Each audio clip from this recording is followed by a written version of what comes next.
Hey, what's up? I'm Jim. And I'm Rick. We're from Jim Eat World, and this is our 4-track history.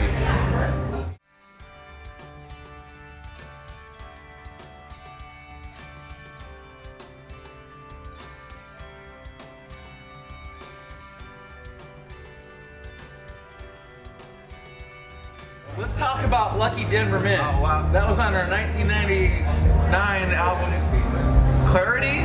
Yeah, that's right. That's right. Got that right.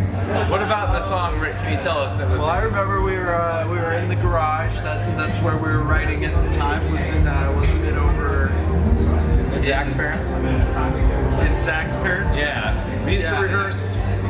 We used to rehearse and work on material in our drummer's parents' garage or garage. And the interesting thing about that is his neighbors were deaf. And for the longest time, they didn't know what the hell was going on when we practiced because they just feel like wacky vibrations going on in their house. And then one day they saw us wheeling an amp and they said, yeah, that's what's up.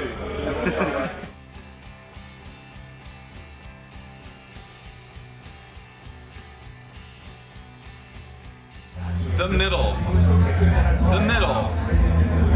Off of our 2001 album, Bleed American, aka self-titled. Yeah. The Middle.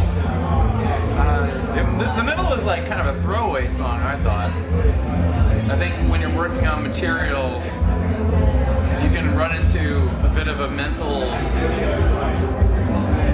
issue where something that is harder to work on gets more value.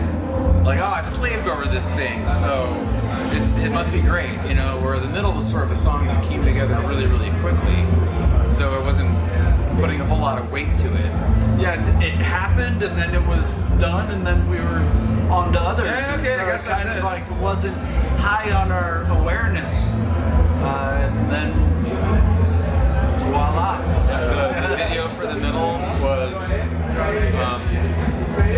the idea was pitched to us by director Paul Fedor, and I guess the song itself is about not really giving into outside validation, and so the video is about this dude who has the kind of like the dream where you go to school with no clothes on, except he was at a party where everyone else didn't have clothes, and he was only the kind of the outsider with clothes on.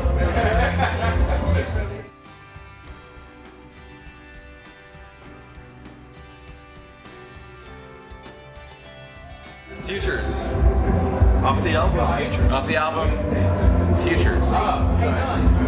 We made that record with Gil Norton, who's produced a ton of different people.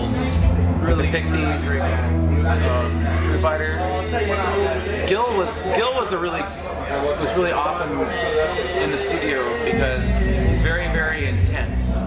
Like the level that he digs in to what you're working on is like, you kind of feel like you have to match that because you can't let some outsider be more emotionally invested in the thing that you made. So it's like you just saw how much he's willing to dig in. You had to match it.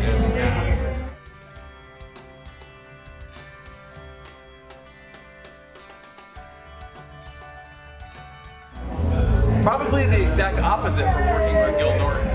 Yes. We made that record in a house in Hollywood with Al Johannes, and his studio was basically where he lived.